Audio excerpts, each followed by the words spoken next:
इस प्रश्न में तार का पहले से प्रतिरोध कितने हैं 10 ओम। पहले से त्रिज्या कितने हैं नहीं बताया। बाद में त्रिज्या कैसी हो जाएंगे आधी। त्रिज्या आधी होना मतलब त्रिज्या घट रहा है।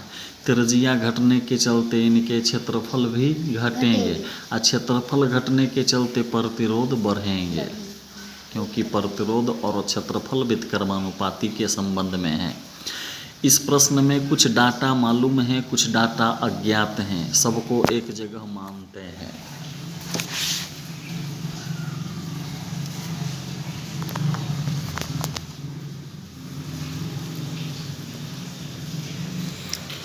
माना जा रहा उस तार का जिसकी चर्चा प्रश्न में है, उस तार का प्रारंभिक प्रतिरोध सूचित किए हैं R1 से, दिया है 10 ओम। माना वही तार का प्रारंभिक त्रिज्या सूचित किया स्मॉल r1 से, नहीं दिया तो हम x माना, x कहा x से। वही तार का खींचने के बाद नई त्रिज्या सूचित किया R2 से, आधा हो गया मतलब x/2 हो गए, x/2 हो गए। वही तार का खींचने के बाद नई प्रतिरोध कितने होंगे निकालना है, ज्ञात करना है।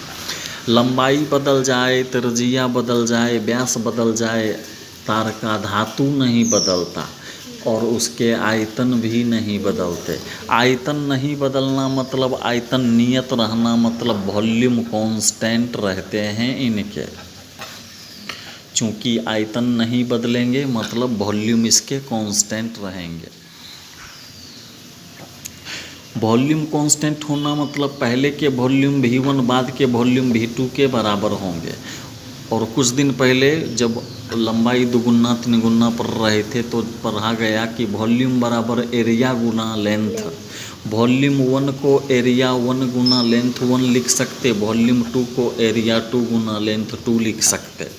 एरिया तार का वृत्ताकार होता तो क्षेत्रफल पाई आर स्क्वायर यूज होंगे। एरिया 1 को पाई r1 स्क्वायर लिख सकते गुना बगल में L1। एरिया 2 को पाई r2 स्क्वायर लिख सकते गुना बगल में L2। दोनों तरफ का पाई से पाई काटा। R1 का R2 का मान यहाँ से खोज के अपने अपने जगह बैठ रहा। R1 कितने हैं x का स्क्वायर गुना L1। R2 कितने हैं x/2 का स्क्वायर गुना बगल में L2। x का स्क्वायर करते x² गुना बगल में L1। x/2 का स्क्वायर करने पर x²/4 गुना L2। दोनों तरफ का x² एक बार में काटा। इधर L1, इधर संख्या क्या 1/4 गुना बगल में L2। गुना वाला L2 इधर आए तो नीचे बटा भाग में होंगे L2। यहाँ से L1/L2 का मान जान लिया 1/4। आगे कहीं L1/L2 मिलेंगे वहाँ लिखा जा सकता 1/4। अब लंबाई और क्षेत्रफल के रूप में प्रतिरोध के सूत्र R बराबर ρL/A से चले हैं। इस सूत्र से एक बार पहली स्थिति में चलते हैं। इन फर्स्ट केस पहली स्थिति में R को R1 रो ज्यों के त्यों, L को L1 बाय नीचे में A को A1। रिजल्ट का नाम समीकरण 1 तथा एंड यही सूत्र से चलते हैं दूसरी स्थिति में। इन सेकेंड केस में R को सूचित R2 से, रो L को L2 बाय A को A2। रिजल्ट का नाम समीकरण दूसरा। इन दोनों समीकरण को हल करके हमें नया प्रतिरोध R2 ज्ञात करना है। इन्हें हल करने के लिए अब समीकरण 1 में भाग दी जा रही 2 से। समीकरण 1 है R1 बराबर ρL1/A1 में भाग दी जाएंगी दूसरी समीकरण R2 बराबर ρL2/A2 से। इधर चल रहा R1/R2 के बराबरी में स्टेप, इधर 4 पद बटा में है। पहला दोनों ज्यों के त्यों ρL1/A1 लिखा। गुना का चिन्ह दे के बाद वाला दोनों पद उलट के लिखने पर A2/ρL2। इस स्थिति में ऊपर नीचे सेम चीज़ रो काटा। R1/R2 बराबर L वाला पद एक साथ लिखा जाए तो L1/L2 और A वाला पद एक जगह एक साथ लिखा जाए तो A2/A1। इधर चल रहा R1/R2 के बराबरी में बात मिल गया L1/L2। L1/L2 का मान हम समीकरण ऊपर एक जगह लाए हुए हैं 1/4। L1/L2 के जगह पर 1/4 गुना A2 को लिख सकते हैं पाई R2² A1 को लिख सकते हैं पाई R1²। यहाँ हम यूज किए हैं A1 को पाई R1², यहाँ यूज किए हैं A2 को पाई R2², वैसा ही लिखा। इस स्थिति में ऊपर नीचे सेम चीज़ पाई से पाई काटा। बायां साइड चल रहा है R1/R2 के बराबरी में बात। बायां साइड चल रहा R1/R2, दाहिना तरफ चल रहा 1/4 गुना A2/A1। A2 को लिख सकते पाई R2², A1 को लिख सकते पाई R1²।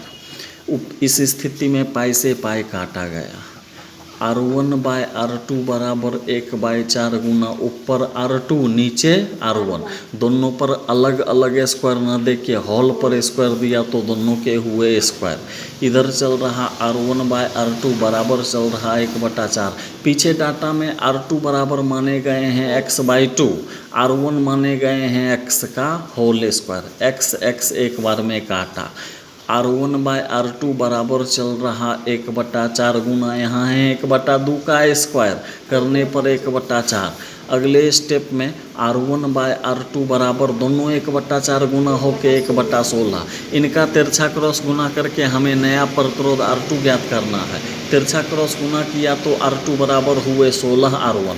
यहाँ से पता चलता कि जब चालक तार को खींचकर त्रिज्या आधी कर दी जाती है तो इसका नया प्रतिरोध 16 गुना हो जाता।